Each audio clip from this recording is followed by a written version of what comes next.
আসসালামু আলাইকুম everyone, welcome back to another video. So আজকের ভিডিওতে আমি আপনাদের দেখাবো কিভাবে সম্পূর্ণ ফ্রিতে একটা ওয়েবসাইট অডিট করবেন without any paid tools. So আজকের ভিডিওটা যারা বিগিনার এসইও লার্নার আছেন তাদের জন্য অনেক বেশি প্রফিটেবল হবে, কারণ যারা নতুন এসইও লার্নার তাদের অনেকেরই প্রথমত পেইড টুলস থাকে না। সো আজকের ভিডিওতে আমি আপনাদের সম্পূর্ণ ফ্রিতে একটা ওয়েবসাইট অডিট করে এবং অডিট রিপোর্ট শিট তৈরি করে দেখাবো। সো ফার্স্টে দেখতে পাচ্ছেন আমি আপনাদের জন্য এসইওর কিছু গুরুত্বপূর্ণ টাস্ক নিয়ে এই অডিট রিপোর্ট শিটটা তৈরি করে রেখেছি। আজকে এই টাস্কগুলা নিয়ে আপনাদের সম্পূর্ণ ওয়েবসাইটটা অডিট করে দেখাবো। ফার্স্টে বলে রাখি, এই অডিট রিপোর্টটা বেসিক হবে যেহেতু এটা ফ্রিতে করা, এবং আপনারা এই অডিট রিপোর্টটা সাবমিট করে ক্লায়েন্ট থেকে ইনস্ট্যান্ট কাজ নিতে পারবেন। সো এটার জন্য আমাদের প্রথমে একটা ক্রোম এক্সটেনশন ডাউনলোড করতে হবে। ক্রোম এক্সটেনশন টুলসটার নাম হচ্ছে SEO কোয়েক। SEO কোয়েক লিখে সার্চ দিবেন, প্রথমে যেটা আসবে এই যে SEO কোয়েক, এটা ওপেন করে নেবেন। এটা ওপেন করে নেওয়ার পর আমার অলরেডি এটা অ্যাড করা আছে, জাস্ট এখানে অ্যাড টু ক্রোম লেখা আসবে, এখানে অ্যাড টু ক্রোম দেওয়ার পর ডাউনলোড করে নিয়ে জাস্ট এখানে এক্সটেনশনে গিয়ে এটা পিন করে নেবেন। এইভাবে পিন করে নিলে এখানে শো হবে। তারপর যেটা করবেন, আমরা রিপোর্ট শিটে ফিরে আসি।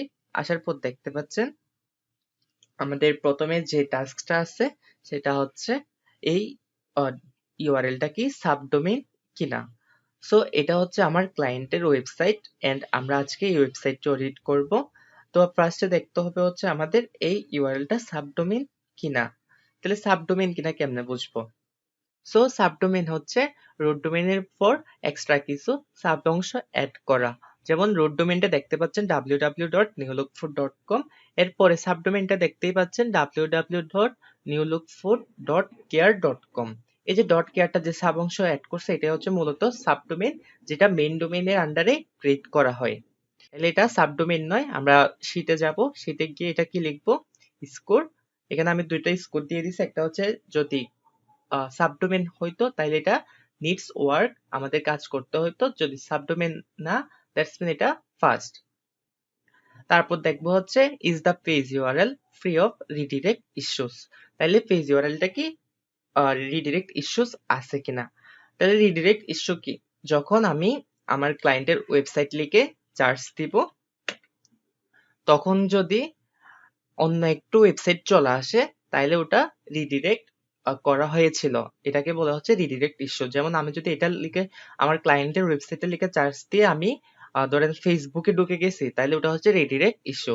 এখন আমি ক্লায়েন্টের ওয়েবসাইটের ইউআরএল চার্জ করে ক্লায়েন্টের ওয়েবসাইটেই আসতেছি, দ্যাটস মিন এটাতে কোনো রিডিরেক্ট ইস্যু নেই, তার মানে এটাও আমরা পাস করে দিব।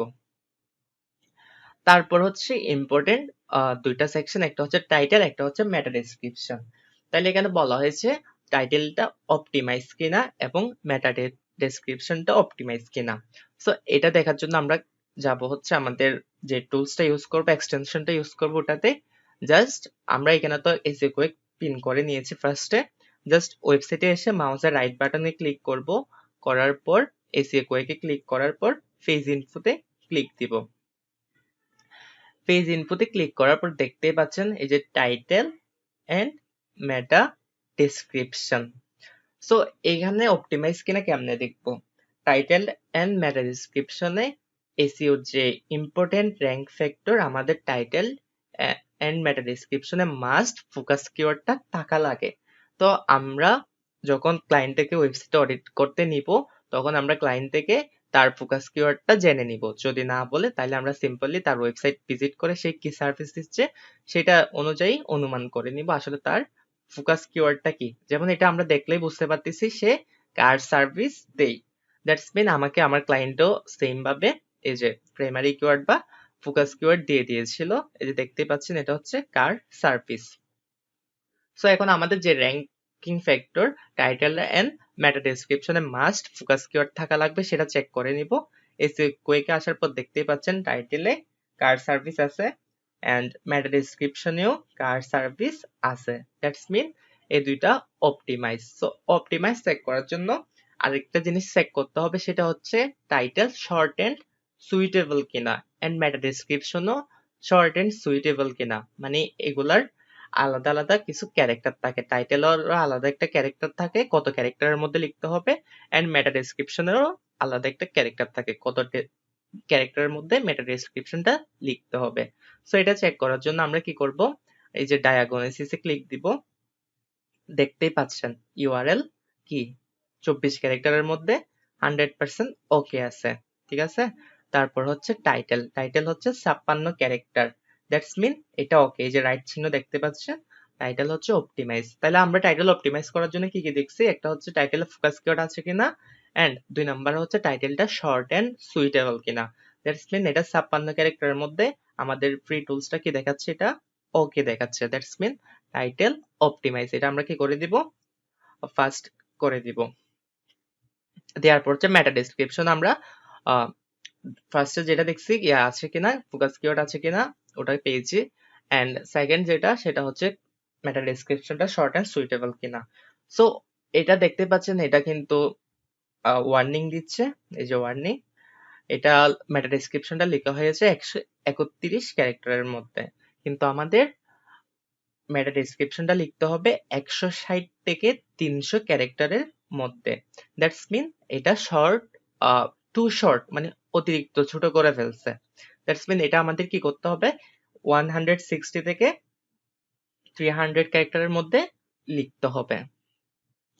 তো এখন কি করব, আমরা জাস্ট এখানে যাব অডিট রিপোর্টে, এটাতে লিখে দিব যে মেটা ডেসক্রিপশন নিডস ওয়ার্কে ক্লিক দিব, দেওয়ার পর এখানে ইস্যুস যেটা পাইছিলাম সেটা উল্লেখ করে দিব, জাস্ট এই যে মেটা ডেসক্রিপশন 131 ওয়ার্ড, তাহলে এখানে লিখে দিব যে okay your meta description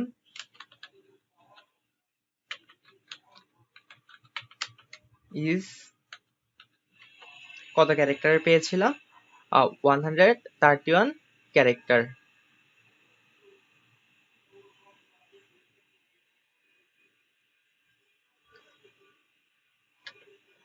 and এখানে কোলনে লিখে দিব it's too short, it's too short and you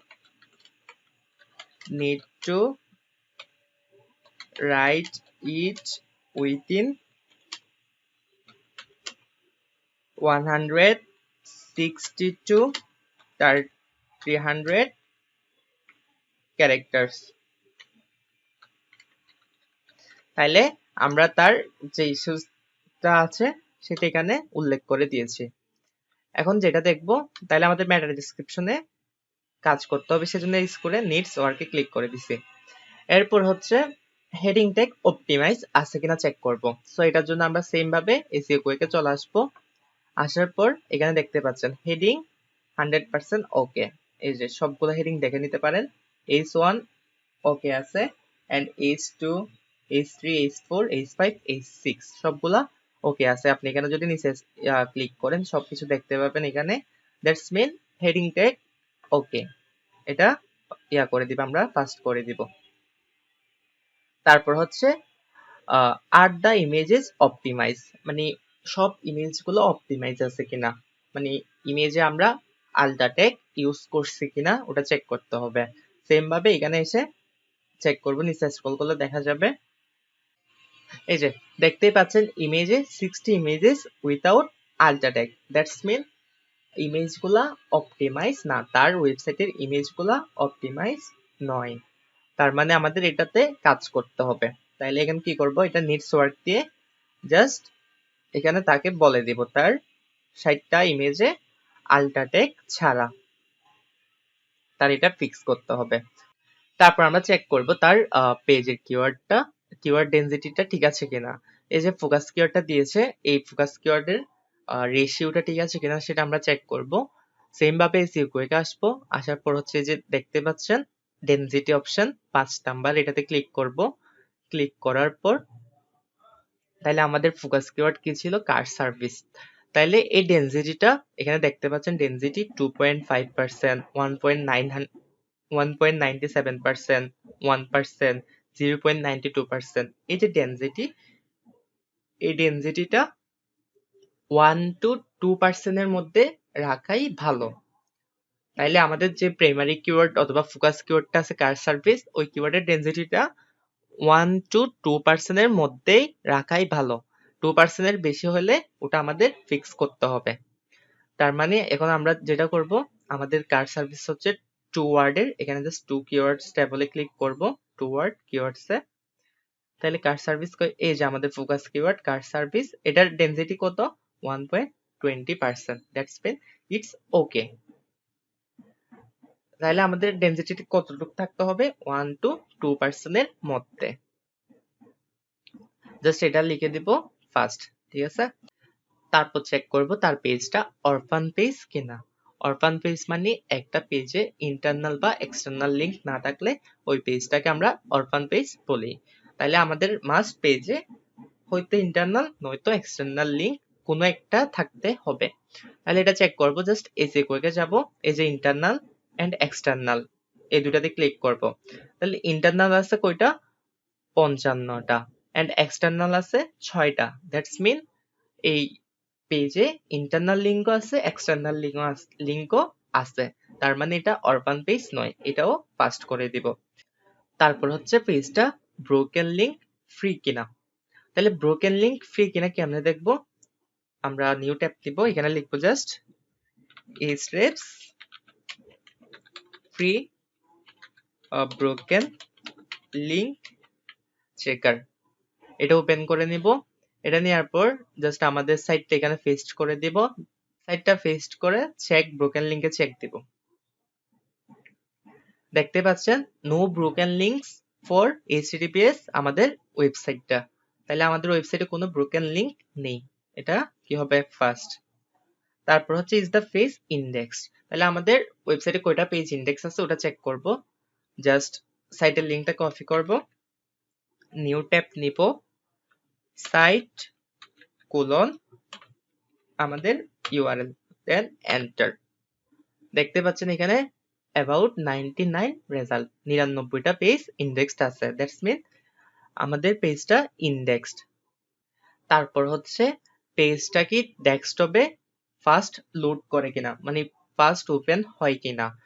and আরেকটা আছে হচ্ছে পেজটা মোবাইল ফ্রেন্ডলি এবং রেসপন্সিভ কিনা।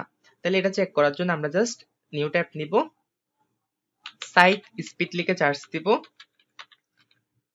এই যে প্রথমে যেটা আছে পেজ স্পিড ইনসাইট, এটা ওপেন করব। ওপেন করার পর আমাদের ওয়েবসাইটের ইউআরএলটা দিয়ে দিব, দেওয়ার পর অ্যানালাইজ করব। অ্যানালাইজ হতে হতে আরেকটা জিনিস দেখায়, এখানে আরেকটা জিনিস হচ্ছে জিটি ম্যাট্রিক্স স্কোর ওকে কিনা। তাহলে জিটি ম্যাট্রিক্স স্কোরটা হচ্ছে আপনার মোবাইল এবং ডেস্কটপের যে রেশিওটা, মানে যে লোড স্পিডের স্কোরটা, ওটা অনুযায়ী এইখানে জিটি ম্যাট্রিক্সে একটা স্কোর দেখায়। সো এটার রেশিওটাও আমরা দেখে নিব কত আছে। জাস্ট এখানে নিউ ট্যাব নিয়ে জিটি ম্যাট্রিক্স লিখে সার্চ দিব, দেন প্রথমে যেটা আছে এটা ওপেন করব। সেম ভাবে ওয়েবসাইটের ইউআরএলটা দিয়ে দিব, অ্যানালাইজ করব। তাহলে এই যে দেখতে পাচ্ছেন পেজ স্পিড ইনসাইটে মোবাইল এবং ডেস্কটপের দুটাই দিয়ে দিচ্ছে। তাইলে আমরা মোবাইলেরটা দেখতেছি পারফরমেন্স কত, লোড স্পিড 34 এবং ডেস্কটপে 55। দ্যাটস মিন এটা ওকে নয়। এখানে লেখা আছে দেখেন 0 to 49 red, 50 to 89 orange and 90 to 100 green. That's mean আমাদের 90 to 100 এর মধ্যে থাকলে এটাই হচ্ছে বেস্ট পারফরমেন্স মোবাইলের মধ্যে, আর ডেস্কটপের মধ্যেও সেম 90 to 100 এর মধ্যে থাকতে হবে। তাইলে এই দুটার মধ্যে আমাদের কাজ করতে হবে, মোবাইলেরও লোড স্পিড বাড়াইতে হবে এবং ডেস্কটপেরও লোড স্পিড বাড়াইতে হবে। তাইলে এটা দুটাই আমি নিডস ওয়ার্ক দিয়ে দিব, দেওয়ার পর এখানে হচ্ছে তার ইস্যুস গুলা লিখে দিব। তাহলে লিখলাম কি full in desktop version score কত পাইছিলাম? 55, ঠিক আছে। তারপর লিখছি কি you need to increase this score from 90 to 100। এটা কি করতে হবে? 90 to 100 এর মধ্যে তুলতে হবে। আর এখানে সেম তাহলে মোবাইলে কত 34 এবং সেম ভাবে এখানেও নোট লিখে দিছি কি you need to increase this score from 90 to 100। তারপর এই যে এখন দেখবো হচ্ছে আমরা জিটি ম্যাট্রিক্স রেশিওটা, জিটি ম্যাট্রিক্সে কত আসে। তাইলে দেখতেই পাচ্ছেন জিটি ম্যাট্রিক্স পারফরম্যান্স 82 এবং গ্রেড সি। দ্যাটস মিন এটা মোটামুটি ওকে আছে, আমরা ফার্স্ট দিয়ে দিচ্ছি। যখন আমরা লোড মোবাইল এবং ডেস্কটপের লোড স্পিড বাড়াবো তখন অটোমেটিক জিটি ম্যাট্রিক্স স্কোরটাও বেড়ে যাবে। তাহলে এটা ফার্স্ট দিয়ে দিলাম। তারপর হচ্ছে এক্সএমএল সাইটম্যাপ আছে কিনা, সো এটা দেখার জন্য আমরা সেম ভাবে এসইও কুইকে চলে যাব। আসার পর পেজ ইনপুটে যাব, ডায়াগনোসিসে যাব। যাওয়ার পর নিচে স্ক্রল করব। এই যে দেখতে পাচ্ছেন এক্সএমএল সাইটম্যাপস ওকে গ্রিন। যদি ডাউট থাকে তাহলে আমরা এই যে নিচের লিংকটা কপি করে জাস্ট নিউ ট্যাব দিয়ে চার্জ দিব। সো দেখতেই পাচ্ছেন এক্সএমএল সাইটম্যাপটা ওকে এন্ড এটা ইউজ দ্বারা জেনারেট করা হয়েছে। সো এটাও সেম ভাবে ফার্স্ট লিখে দিব। তারপর হচ্ছে robot.txt অ্যাড হয়েছে কিনা, সেম এখানে লেখা আছে এটাও ওকে। এই যে robot.txt গ্রিন গুড। তারপর হচ্ছে গুগল অ্যানালাইটিক্সটা প্রপারলি ট্র্যাক করতে পারতেছে কিনা, ওটাও সেম ভাবে আমরা এসইও কুইকে দেখে নিব। এই যে দেখতে পাচ্ছেন গুগল অ্যানালাইটিক্স, এই যে মনিটরিং ইউর ওয়েবসাইট, এটাও গ্রিন। দ্যাটস মিন এটাও ফার্স্ট। তারপর হচ্ছে আপনার ওয়েবসাইটের ব্যাকলিং রেশিও ডু ফলো এবং নো ফলো মিলে দুটাই ভালো আছে কিনা। তাইলে একটা ওয়েবসাইটের রেশিও ব্যাকলিং রেশিও থাকে 100%, এর মধ্যে ডু ফলো হইতে হয় 70% এবং নো ফলো হইতে হয় 30%। তাইলে আমাদের এই রেশিওটা ঠিক আছে কিনা চেক করব। এর জন্য আমরা নিউ ট্যাব নিব, নেওয়ার পর এসরেপস ফ্রি ব্যাকলিং চেকার লিখে চার্জ দিব। দেওয়ার পর সেম ভাবে এখানে কি করব, ওয়েবসাইটের ইউআরএলটা দিয়ে পেস্ট করব, দেন চেক ব্যাকলিংকে ক্লিক দিব। দেখতেই পাচ্ছেন এই ওয়েবসাইটে 266টা ব্যাকলিংক আছে এবং তার মধ্যে লিঙ্কিং ওয়েবসাইট আছে অথবা রেফারিং ডোমেইন আছে হচ্ছে 58। তাহলে এটাই হচ্ছে মেইন এবং এটার ডু ফলো রেশিও কত 66%। দ্যাটস মিন এই ওয়েবসাইটের ডু ফলো রেশিওটা আমাদের আরো ইনক্রিজ করতে হবে, মানে 70%-এ নিয়ে যেতে হবে, যেহেতু আমাদের রেশিওটা 70% ডু ফলো এবং 30% নো ফলোর মধ্যে রাখতে হবে। তাহলে এখানে এসে জাস্ট নিডস ওয়ার্কে ক্লিক দিব। এটা আমরা এখানে সুন্দর করে টাস্কে লিখে দিব 60% backlinks are do follow and 34% backlinks are no follow. You need to increase do follow backlinks. তার সুন্দর করে নোট করে লিখে দিলাম। তাইলে এখানে আমরা যা যা ইস্যুস পাইছি সবগুলা প্রপারলি ফাইন্ড আউট করে আমাদের ক্লায়েন্টকে সাবমিট করে দিব। এবং আপনাদের এই রিপোর্ট শিটের লিঙ্কটা আমি ডেসক্রিপশন বক্সে দিয়ে দিচ্ছি।